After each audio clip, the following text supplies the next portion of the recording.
gente vai ver aqui, a partir de agora, então, como é que esse caminho em busca do conhecimento, esse caminho humano em busca do conhecimento, vai ser trilhado, vai ser construído. Então, para começo de conversa, num primeiro momento, a gente tem os homens sobre o mundo, e esses homens, eles têm necessidades, né? Nós, seres humanos, temos necessidades de alimento, necessidades de abrigo, nós temos necessidades de proteção. Só que a gente se satisfaz com isso? Pensem, um homem primitivo lá na pré-história, abrigado na sua caverna, livre do frio, com o fogo ali aceso, bem alimentado, de barriga cheia, ainda assim ele estava satisfeito? Não estava, porque nós temos uma coisa que nos diferencia dos outros animais e que alguns chamam de razão, outros chamam de consciência e que nos leva a ir além no sentido de querer saber como as coisas são, para que a gente ganhe segurança, uma segurança que venha a partir da explicação de um mundo que, num primeiro momento, é absolutamente desconhecido para nós. E aí, como é que esse caminho começa a ser trilhado? Num primeiro momento, e isso lá na história a gente vê, todas as sociedades antigas, todas as sociedades mais antigas aí que a gente enxerga sobre o mundo, vão explicar o mundo de maneira mítica, de maneira mitológica, né? Antes mesmo da filosofia surgir. O que é o mito, pessoal? A gente usa essa palavra, né, para designar uma série de coisas, mas aqui no caso o que vai nos interessar é que o mito é uma narrativa, vem do grego, mitos. Observem sempre como as palavras se formam, de onde as palavras vêm, que isso é um exercício bem interessante que a gente chama de etimologia, né? Estudar a origem das palavras nos dá a chave para entender muitas coisas depois na hora de fazer uma prova. Mitos, narrativa, isto é, o mito basicamente é uma narrativa criada pelos homens para explicar as origens das coisas, do mundo, de um universo que para ele não era explicado, não era ordenado. Então, imaginem pessoal, qualquer criancinha hoje sabe que a Terra girando ao redor do Sol faz um ano, girando ao redor de si faz um dia, o que é uma noite, que as estações do ano se sucedem e por aí vai. Imaginem-se num mundo totalmente desconhecido para vocês, em que mesmo as obviedades para nós hoje não existiriam para vocês, tudo seria inexplicável. Então, o mito teve que ser colocado, uma história criada, uma narrativa criada para explicar a origem, para explicar o porquê das coisas e que levava as pessoas a terem um certo conforto nesse mundo, né? Uma segurança pelo menos psicológica. Tudo já não é tão desconhecido assim. Mas o mito perdura? Perdura no tempo, perdura muito tempo, ele está aí até hoje de alguma forma, né? Se a gente parar para pensar, vai constatar a existência dele. Mas ele não vai durar para sempre como única forma de explicar o mundo, porque, mais precisamente, vai nascer a filosofia. Onde nasce a filosofia? Onde surge a filosofia? Acho que todo mundo sabe disso, né? Surge na Grécia. Mas essa mesma Grécia, onde surge a filosofia, também teve um primeiro momento em que ela era mítica, em que ela também explicava o seu mundo, explicava o mundo para si através do mito. Aqui nós temos, por exemplo, uma tela renascentista de um pintor chamado Tiziano, né, que está retratando Sísifo. Pesquisem, é uma história interessante, é um personagem lá da mitologia grega que teria sido, então, castigado pelos deuses, condenado a um trabalho exaustivo e inútil, por ter tentado enganar a morte, por ter de fato enganado a morte uma ou duas vezes. Então, é uma explicação para o mundo, uma explicação porquê da dureza do trabalho, né, que a gente tem que fazer para obter as coisas que necessita. E por aí vai. Mitologia é uma coisa muito rica, muito romântica, muito bacana, muito interessante e que é também uma forma de conhecimento, certo, pessoal? Mas a gente vai além, não vai? Aí a gente tem uma passagem na Grécia, num determinado momento, do mito para a filosofia. As explicações míticas, as explicações assim para o mundo através do mito, não é que elas deem totalmente lugar para uma nova forma de conhecer o mundo, mas elas passam a conviver. E por que que isso vai se dar? Por que que a gente vai ter o chamado milagre grego, que corresponde ao surgimento da filosofia, que corresponde a um estímulo da racionalidade humana, que corresponde a um avanço da razão? A gente vai ter esse milagre grego ancorado numa série de condições históricas, sociais, culturais, econômicas, etc. Então, aqui cabe uma regra muito interessante, anotem aí, fecha essa janela, esse videozinho que você está vendo, que eu sei, né? E anota aí, por gentileza. Não existe pensamento filosófico fora de contexto. Que contexto? Histórico. Entender por que um pensamento filosófico vai surgir numa época leva a gente primeiro a entender o que? A própria época em que esse pensamento estava sendo produzido. Isto é, o pensador, os filósofos, os pensadores em geral são filhos do seu tempo, são frutos do seu meio social. Muitas vezes o pensamento deles vai estar refletindo tendências, conflitos, etc. da época em que eles vivem. Então, para entender como a filosofia surge, é preciso entender que elementos sociais, políticos, econômicos e culturais estavam combinados ali nessa antiguidade grega. Mudanças que acontecem mais ou menos, né? Isso é muito discutível, mas entre o século VIII e o século VI a.C., e que vai levar então a filosofia a surgir como uma nova maneira de ver o mundo. Basicamente, pessoal, nós sabemos que o desenvolvimento do comércio entre as cidades, isso vocês vão ver melhor em história, né? Mas a gente tem que contextualizar, portanto, o desenvolvimento do comércio entre as cidades coloca as cidades em contato entre si e coloca, então, e evidencia, né, então, diferenças culturais, diferenças de crença entre uma cidade e outra. Isto é, quando um indivíduo que viveu sempre lá na sua cidade, na sua polis, né, de origem, sai da sua cidade pela primeira vez, ele vai comercializar em outra cidade, ele percebe que lá existem crenças, costumes, valores e hábitos um pouco diferentes daqueles da cidade de onde ele vem.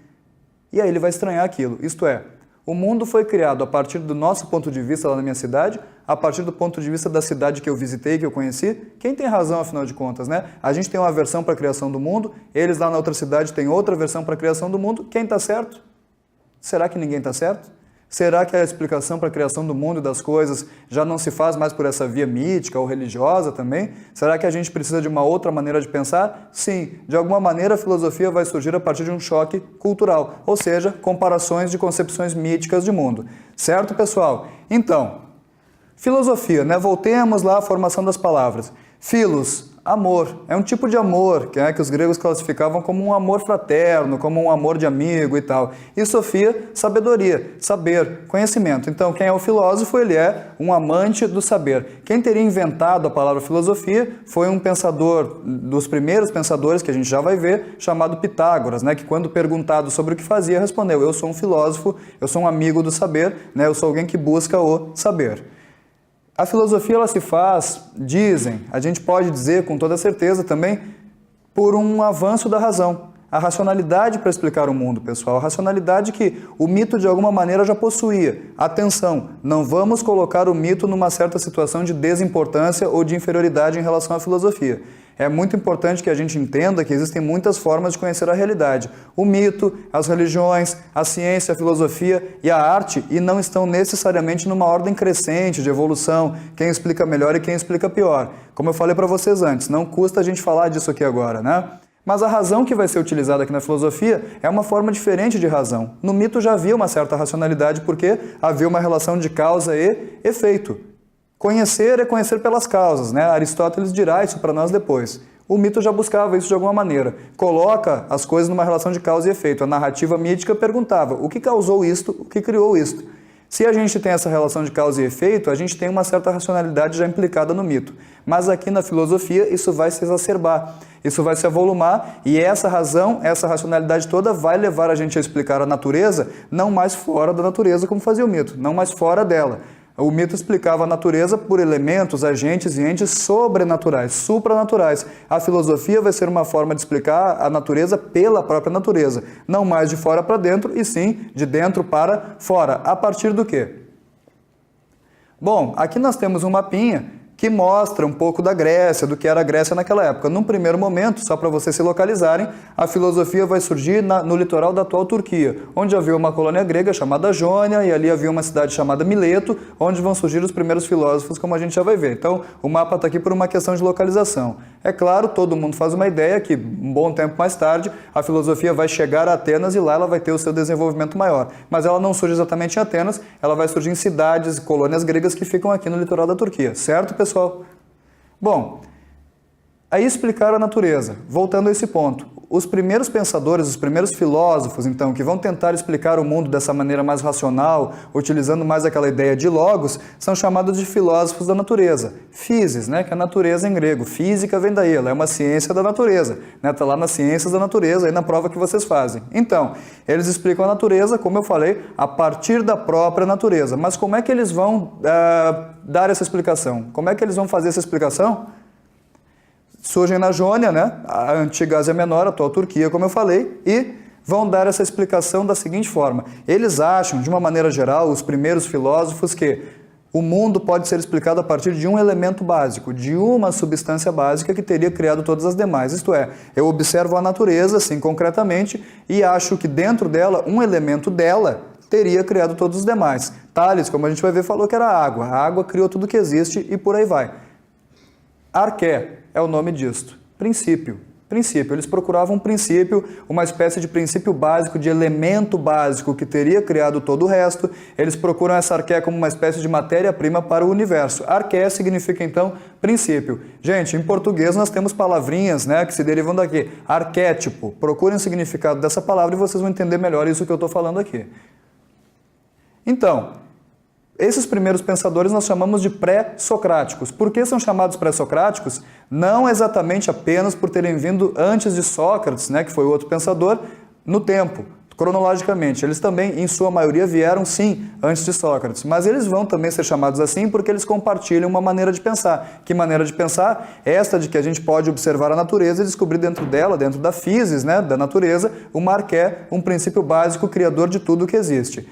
A gente tem muito pouco da obra desses pré-socráticos, desses primeiros pensadores, até pela distância no tempo, né? Uma questão arqueológica. Sobraram apenas fragmentos das suas obras originais e a gente conhece eles, então, a partir desses fragmentos e conhece eles, eventualmente, por citações dos seus pensamentos que vão ser feitas nas obras de filósofos que vieram depois. Então, Platão fala um pouco dos pré-socráticos, assim como Aristóteles falará também. E por essas duas maneiras a gente conhece, mas lamentavelmente não conhecemos toda a obra dos pré-socráticos, não conhecemos as obras deles na sua totalidade. O primeiro, então, como eu disse, Tales de Mileto. Lembrando, gente, nessa época aí, na antiguidade, o sobrenome do indivíduo, o sobrenome do cara, queria dizer o lugar de onde ele vinha. Então, Tales de Mileto, porque ele vinha de Mileto, que era uma cidade na Jônia, né, na atual Turquia, como eu disse. Primeiro filósofo, considerado então o primeiro filósofo que falou que tudo era água. Água, potamos em grego, né, pessoal? Ele falou que tudo era água, tudo é formado por água, a água forma todas as coisas que existem, isto é, ele vai fazer uma constatação bastante clara, mas bastante clara no sentido de observar a natureza, isto é, onde tem água tem vida. Se a água causa vida, ele vai fazer uma passagem bem simples, né? Ela deve criar também as coisas não vivas. Então ele acha que a água é arqué, é o elemento que cria tudo. Ele vai formar uma escola de pensamento, né, que a gente vai chamar de escola de Mileto. Escola aqui não significa, em filosofia, exatamente um colégio onde tem professor, tem aluno, né, sala de aula, não exatamente isso. Escola, vocês entendam como corrente de pensamento, então anotem isso também. Escola é uma corrente de pensamento, ou seja, veio um pensador, funda essa corrente, deixará discípulos, deixará seguidores, então a gente fala que ele fundou uma escola. Essa escola de Mileto, então fundada por Tales, vai deixar seguidores como Anaximandro de Mileto e como Anaxímenes, ali também de Mileto, que vão seguir essa linha de raciocínio, isto é, nós podemos entender a natureza e a realidade através da observação dela própria, né, observando ela própria, e podemos achar um elemento que criou ela toda. Eles só vão divergir em relação a Tales quanto ao elemento, quanto à arqué que eles acham que criou a realidade. Isto é, enquanto Anaximandro pensa que o ápeiron é a substância que criou tudo, a Anaxímenes vai achar que é o ar, pneuma em grego, né, pessoal? Daí pneu, pneumonia e etc. O que quer dizer isso? Áperon, né, para Anaximandro, uma coisa complicada de entender? Não. Basicamente, áperon significa o indeterminado. Ele achava que havia uma coisa qualquer, indeterminada e disforme, que foi aos poucos dando origem a todas as coisas que existem. Então, esse seria o princípio, essa seria a arqué. Enquanto Anaxímenes, ele fala, não, é o ar. Tales não se deu conta que a água vaporiza e se vaporizando, essa água vai se tornar uma coisa mais sublime, e essa coisa que é o ar, por sua vez, depois vai virar água, e depois a água vai virar outras coisas. Então, primeiro vem o ar. Importante aqui, pessoal, muito importante, pensem, raciocinem.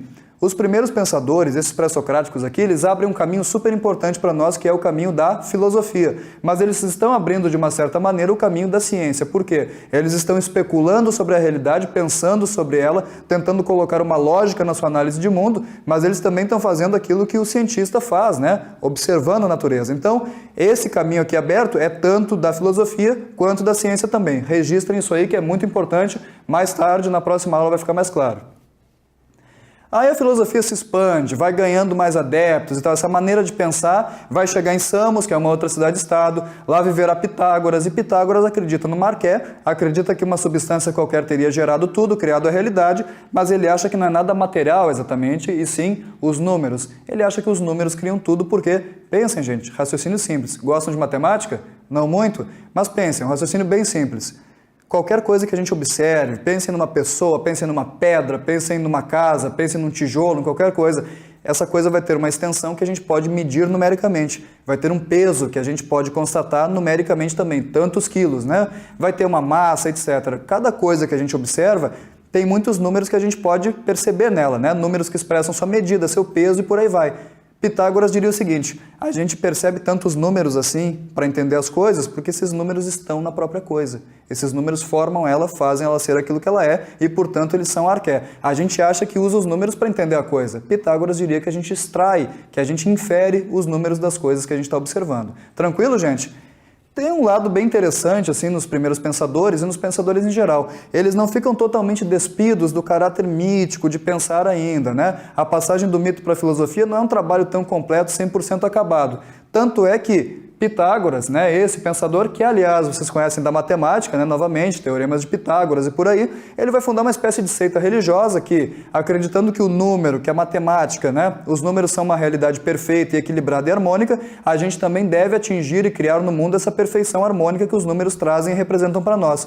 Nesse sentido, ele acredita no quê? Na reencarnação, que a nossa alma resiste, né, perdura depois da morte e vai reencarnar sucessivamente, sucessivas vezes, até atingir uma certa perfeição numérica, né, até evoluir a ponto de chegar a uma harmonia, a um equilíbrio numérico. É bem interessante pensar no quê? Eles também tinham o seu lado místico ainda, apesar do logos, apesar da racionalidade colocada. E aí? Segue o baile.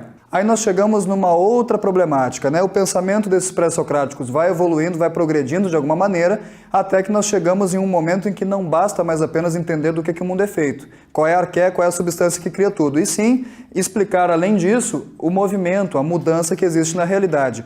Aí vai aparecer uma coisa muito rica para nós que estudamos isso. Isto é, o primeiro grande conflito de ideias que surge na história da filosofia, entre mobilismo e ismo, pessoal. Ismo, tudo que termina em ismo quer dizer, de alguma maneira, crença, né? Ou seja, a crença na mobilidade, a crença na mudança, a crença de que as coisas se modificam no mundo contra o imobilismo. A crença contrária, a crença de que nada muda e de que tudo isso é uma ilusão nossa. Pois então, no primeiro time aqui, defendendo o mobilismo, defendendo que tudo muda o tempo todo no mundo, né? Nós temos Heráclito de Éfeso, que é um pensador que vê a realidade como um fluxo constante.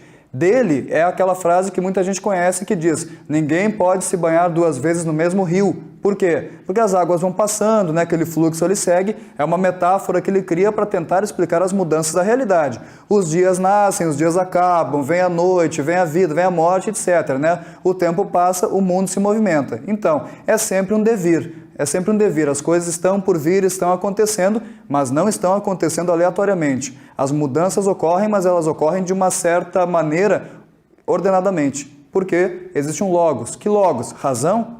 Para ele existia um logos, uma racionalidade no universo, e essa racionalidade estaria organizando todas as mudanças para que as mudanças não se dessem de uma maneira assim tão aleatória. Como se a realidade fosse uma luta de boxe, certo? Heráclito acreditava que o mundo era formado por opostos. De um lado nós temos um lutador, de outro lado um outro lutador, né? Como se fosse o dia e a noite, por exemplo, se sucedendo, mas havia uma espécie de logos que seria o árbitro ali, que estaria dando limite para essa mudança toda. Né? Então é bem interessante pensar que esse logos está organizando a mudança, organizando esse conflito entre coisas opostas no mundo que para eles são a causa da mudança. É a causa da mudança esse conflito de opostos, então. No time adversário nós temos Parmênides de Eleia, né, da cidade de Eleia, que vai fundar uma escola imobilista, ou seja, ele vai achar que nada se movimenta, que nada muda e que tudo isso é uma mera ilusão dos nossos sentidos. Por quê? Isso porque ele acredita simplesmente que existem duas vias para a obtenção de conhecimento. A primeira via é a via da razão, verdadeira, válida e segura. A segunda via seria a via da opinião, pessoal. Isto é, quando a gente percebe alguma coisa pelos sentidos, isso nos gera uma opinião. Parmênides diria, a gente acha que tudo muda, que tudo está em transformação, tudo está se modificando, mas nossos sentidos estão gerando em nós essa opinião. Isso não é verdade. Se a gente pensar racionalmente, a gente vai perceber que nada está se modificando. Como assim? Ele pensa que nada pode se mover porque ele considera que a realidade é uma coisa una. Então, ele tem um conceito de uno para descrever o universo. O universo é uno, o universo é infinito. E, logicamente falando, isso a razão mostra para nós, o infinito tem como se mover? O infinito não tem como se mover. Por quê? Tudo que se move dentro de um espaço, certo? Agora, se o universo, se a realidade é infinita, ela cabe dentro de algum espaço? Claro que não. Se coubesse, já não seria mais infinita. Estão entendendo? Pois é. Então, o que é infinito não pode se mover. Se a gente aceita que o universo é infinito, é uno e tal, ele não pode se mover, então ele nega todo o movimento. Embora os sentidos mostrem para nós o movimento acontecendo, a razão, através desse tipo de raciocínio, mostra para nós o quê? Que não existe movimento. Tranquilo, pessoal? Bom, O trabalho posterior, o trabalho que nós teremos depois aqui de outros pensadores ainda pré-socráticos, é de tentar conciliar essa dualidade, esse conflito que começa a acontecer entre mobilismo e imobilismo. É o caso de Empédocles? Ele vai achar o seguinte: a realidade é formada, na verdade, por 4 arqués, 4 elementos, que nem tem lá no horóscopo, no zodíaco e tal: fogo, terra, água e ar. Esses 4 elementos se combinariam, e quando eles se combinam, eles formam, criam as coisas que existem. Quando eles se separam, alguma coisa deixa de existir, uma morte acontece e por aí vai. Aleatoriamente? Não. Para ele existem 2 forças. Uma força chamada amor, no universo, que junta esses elementos, e uma força oposta chamada ódio, que separa os elementos, ocasionando o fim das coisas. Ele acha que conseguiu resolver o problema do mobilismo contra o imobilismo, por quê? O movimento acontece quando os elementos se juntam ou se separam, criando ou descriando as coisas, mas existem forças ali que não se movem, que não mudam, que estão paradinhas, como o amor e o ódio, operando essas mudanças todas. Resolve? Mais ou menos, É uma coisa para a gente pensar. Por fim, pessoal, o último dos grandes pré-socráticos, talvez o último pré-socrático, Demócrito de Abdera. Ele é um cara que vocês conhecem bastante, até talvez das aulas de química, de repente, Porque ele está participando de uma escola que é a escola atomista, fundada por seu mestre Leucipo. A escola atomista, atomística, esse pensamento, nos diz o quê? Que a realidade é formada por átomos, pequenas partículas indivisíveis e eternas. Isso é arqué, isso é o que forma a realidade, átomos que se deslocam dentro de um vácuo, pessoal, Essas partículas se movem no vácuo, isto é, a realidade é uma composição de átomos e espaços vazios onde esses átomos se movimentam. Então ele acha que assim também está resolvendo a questão do mobilismo contra o imobilismo. Por quê? Os átomos se movimentam e para ele se movimentam aleatoriamente e vão se chocando, formando as coisas que existem porque eles se agrupam assim. E também, eventualmente, se chocando, eles podem se destruir, ou melhor, destruir as coisas, Então isso explicaria o fim daquelas coisas que existem. Pois é, assim ele explica de alguma maneira. Ele tenta superar e até consegue superar aquela questão do mobilismo contra o imobilismo a partir do momento em que os átomos se movendo constituem o pensamento de Heráclito e o vácuo, paradinho, imóvel, constitui uma parte lá do pensamento de Parmênides, Aquela coisa imóvel, aquela coisa estática, paradinha ali que não se mexe. Certo, pessoal? Enfim, as coisas se formam então por átomos que se aglomeram, se agrupam, Eles têm formas geométricas diferentes para Demócrito e por aí vai. Ele classifica os átomos, enfim, e quando eles se repelem, as coisas acabam, quando eles se agrupam, as coisas se originam. O interessante desse pensamento é que, de alguma maneira, a ciência moderna vai constatar que ele tinha bastante razão no que dizia, mas aí a gente para pensar, ele vive quando? Talvez no século V a.C., isso é muito duvidoso também, Essas datas são um pouco duvidosas, mas a gente sabe que ele vive numa antiguidade para nós bastante remota, sendo que nessa época, pessoal, não havia uma lupa, uma lente de aumento básica, dessas que a gente compra em qualquer papelaria hoje. Então, como ele chega à constatação de que os átomos existem? Pensando. Pela racionalidade, pelo logos, então os gregos deixam como herança para nós essa certeza de que o pensamento pode nos levar ao entendimento das coisas, ou pode pelo menos nos levar a um entendimento muito maior das coisas. Tranquilo, pessoal? Então, por hoje é só.